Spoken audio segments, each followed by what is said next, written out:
There's never been anybody ruthless. I'm Sonny Liston, I'm Jack Dempsey. There's no one like me. I'm from their claw. There's no one that can match me. My name is Not Seeing the Dream. I'm a 15-year amateur boxer, giving my views and opinions on everything boxing related. I'm here to give you guys consistent, reliable, unbiased commentary. Boxing is my passion, slaying trolls is my hobby. Hope you enjoy. Like, comment, and subscribe. What's good, YouTube? Today I'll be making a video, to explain the reason why Teofimo Lopez really lost to George Kambosos, and not for all the excuses that he's made. Teofimo Lopez, his excuses for his loss to George Kambosos, which was an upset performance. Not many people were picking George Kambosos to win the fight, but he found a way, and he did. He won the fight by split decision. Since then, Teofimo Lopez has come out saying that he won the fight 10 rounds to 2. He said that he was weight drained, and his father said that the fight had to wait for too long. They said that the reason the crowd was booing was because he knew that the decision was bogus. He said he had an elbow injury, and now he's also had financial problems and problems with his wife. This dude's just ridiculous, man. We love to talk about Deontay Wilder and how Deontay Wilder is always making excuses and how he's the biggest excuse maker in the sport of boxing. But, they're not jumping on Teofimo Lopez. Deontay Wilder only made accusations against Tyson Fury when the gloves came out, and that was something you can legitimately say he had a reason to be concerned about. Tyson Fury's gloves did not look right. It looked like there was padding missing from them. Tyson Fury was also fighting very dirty throughout that fight, and he has a history of cheating. And they're going to say that he made a costume excuse, and that's a lie. He said the reason he lost could have been a part, it was a reason, but he didn't say it was the reason. That's how people are twisting words. But, we need to get on Teofimo Lopez for all his excuses. You were weight drained. You were clearly the bigger dude in the ring, man. George Kambosos was fighting as a smaller man. You could clearly tell there was a size difference in the ring. You say you won 10 rounds or 2. You didn't. We've seen Teofimo Lopez getting outboxed, outpunched, and outfought by George Kambosos. George Kambosos had confidence in himself. He outfought Teofimo Lopez on the inside, throwing body shots, uppercuts.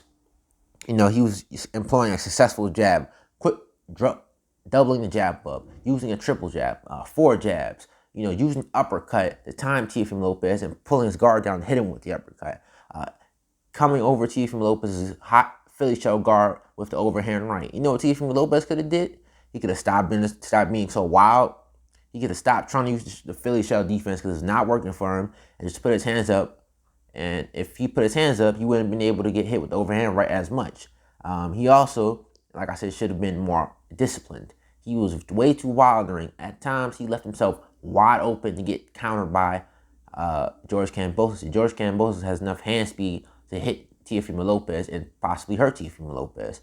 I had Teofimo Lopez losing this entire fight. The first round's a draw, and I had George Kambosos winning most of the fight. I only gave Teofimo Lopez 3 rounds, gave George Kambosos 8 rounds. And to me, this is a sign of a weak man.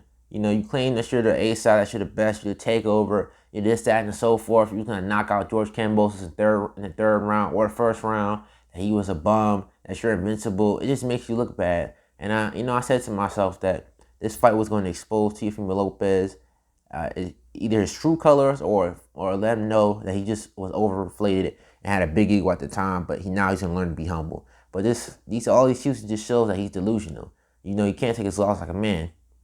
You're just mad because you got beat by the better man in the ring. George Kambosos took advantage of your weaknesses. Your weaknesses are that you gas out quickly, you over-rely on your athleticism and your natural strength, and that you have a lack of certain skills in boxing. You don't have good defense. You don't have good punch selection.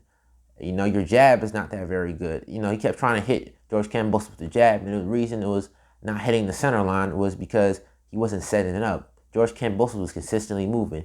When George Kambosos was able to throw a punch, he was about to throw a punch, Teofimo Lopez should have jumped in him right there. He should have went with the double jab, the triple jab, and hit him with combinations. Just box.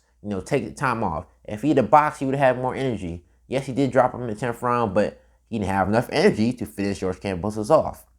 So, basically sum it all up, man. Teofimo Lopez is a clown, an arrogant clown, a fool, man. I don't like talking about fighters like this usually, but his excuses are just so ridiculous, man. And I'm getting tired. A lot of people are starting to get tired of it, and you're starting to wonder: does Teofimo Lopez, can he come back from this loss? What happens if he loses again? Is he going to make a million more excuses? And George Kambosos, like I said, was a better man in the ring. You just have to admit that. There's nothing wrong with that. Taking a loss in the ring is not the end of the world. Muhammad Ali, he had 5 losses in the ring. He's still considered to be the greatest fighter ever. Mike Tyson, he had a bunch of losses, but he's still considered one of the best fighters ever. It just goes to tell you that, not all the time you can be undefeated in the ring. Not everybody is a Floyd Mayweather. There's nothing wrong with that. Sometimes you got to take a loss in order to learn and grow from that experience and become a better fighter. But it seems like Teofimo learned this lesson yet. So I hope he stopped making excuses and finally just admits defeat. But this is my take on it, though. But to wrap this up, this is Not Seeing the Dream. Rocking Chairs and then says to sleep. I'll holler at you with another one. Peace.